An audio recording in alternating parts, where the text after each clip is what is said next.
Tim dokumentasi, silakan. Rumah sakit baru. Kedua, untuk menambah tempat tidur di rumah sakit.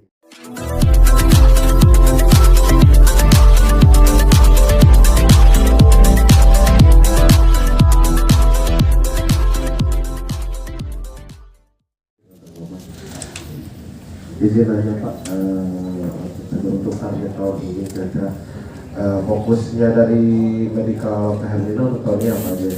Berhubung kan pandemi udah usai gitu. Lalu kira-kira target pendapatan labanya kira-kira targetnya berapa? Capex-nya juga berapa? Apakah ada akuisisi rumah sakit baru atau pembangunan rumah sakit baru? Bila ada, mohon dijelaskan aksi ekspansinya. Terima kasih.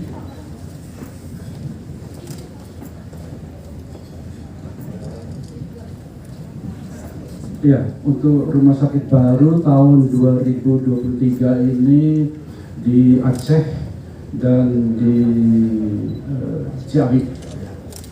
Untuk tahun 2024 kita sudah rencanakan untuk membangun rumah sakit di Pasuruan, Madiun, kemudian kedua, dan mudah-mudahan kita berhasil juga untuk melamar di IKN ya, untuk tahun 2024. 2025 sudah ada lagi. Ya. Nah, tentang keuangan silakan Pak Rizal menjawab. Terima kasih Mas Gafur. Dari segi pendapatan kita menargetkan 5,7 triliun. Dari segi EBITDA kita menargetkan 28%. Umumnya kita nggak kasih guidance dari segi laba bersih, kita kasih guidance-nya dari segi EBITDA margin. Dari segi capex akan sekitar 1 sampai 1,2 triliun.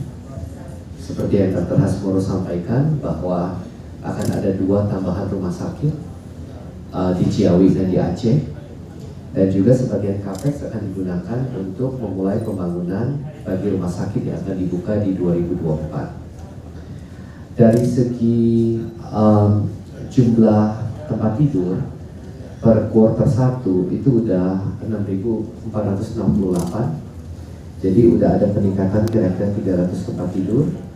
Dan jadi dari segi capex, satu yaitu untuk membuka rumah sakit baru, kedua untuk menambah tempat tidur di rumah sakit yang ada, ketiga untuk meningkatkan kompleksitas dari penyakit yang kita handle, dan itu dibutuhkan investasi dari segi equipment. Jadi 1 sampai 1,2 triliun capex tersebut adalah untuk 3 hal tersebut.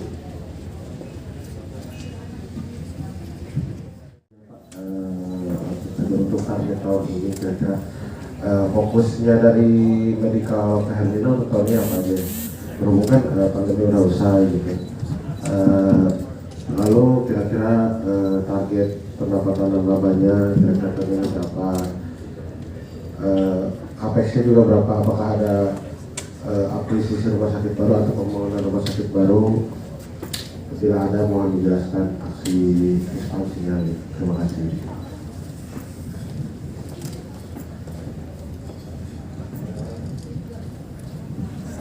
Ya, untuk rumah sakit baru tahun 2023 ini di Aceh dan di Ciawi. Untuk tahun 2024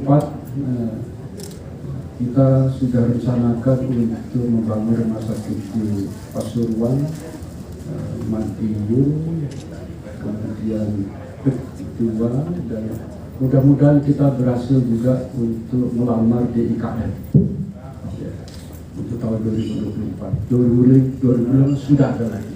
Ya. Nah, tentang keuangan silakan Pak Rizal menjawab. Terima kasih Mas Gafur. Dari segi pendapatan kita menargetkan 5,7 triliun. Dari segi EBITDA kita menargetkan 28%. Umumnya kita nggak kasih guidance dari segi laba bersih, kita kasih guidance-nya dari segi EBITDA margin. Dari segi capex akan sekitar 1 sampai 1,2 triliun. seperti yang Dr. Hasmoro sampaikan bahwa akan ada 2 tambahan rumah sakit di Ciawi dan di Aceh, dan juga sebagian capex akan digunakan untuk memulai pembangunan bagi rumah sakit yang akan dibuka di 2024. Dari segi jumlah tempat tidur per kuartal 1 itu udah 6.468, jadi udah ada peningkatan kira-kira 300 tempat tidur. Dan jadi dari segi capex, satu yaitu untuk membuka rumah sakit baru, kedua untuk menambah tempat tidur di rumah sakit yang ada, ketiga untuk meningkatkan kompleksitas dari penyakit yang kita handle, dan itu dibutuhkan investasi dari segi equipment.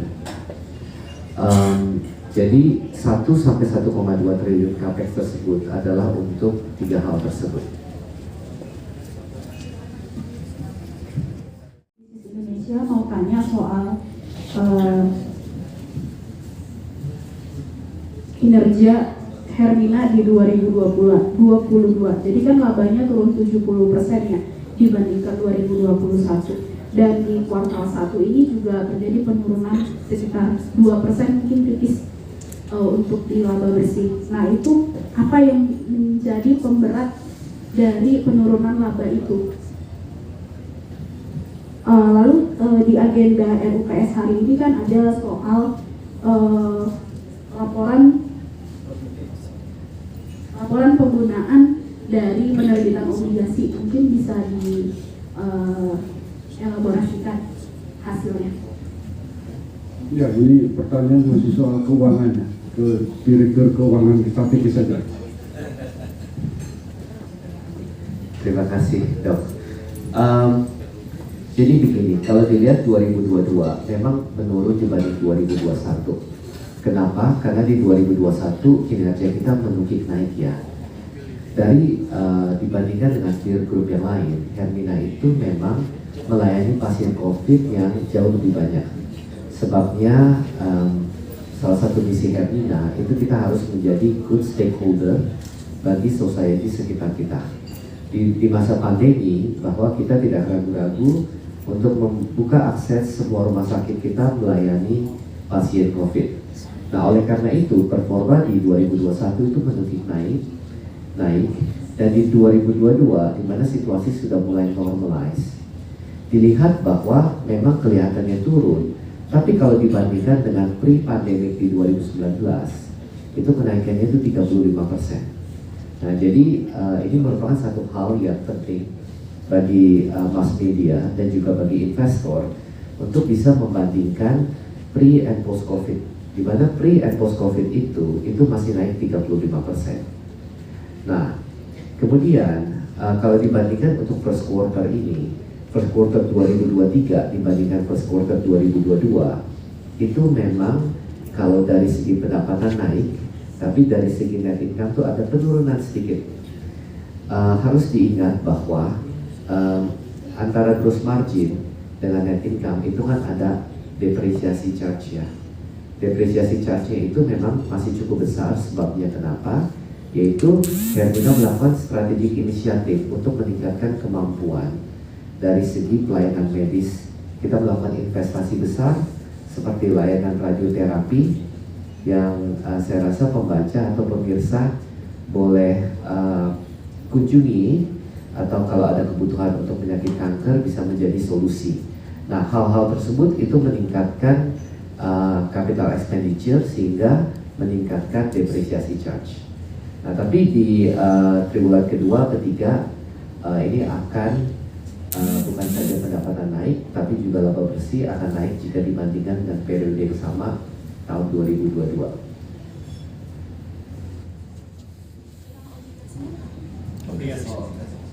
Untuk obligasi kita itu yang dikeluarkan di 2022 itu udah di-spend ya, yaitu untuk pembelian equipment dan juga untuk penambahan tempat tidur di rumah sakit yang ada.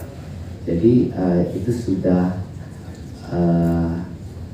dikeluarkan dalam bentuk capex, dan juga untuk tahun ini rating agency telah reaffirm bahwa kondisi Hermina stabil dan peringkatnya itu double E.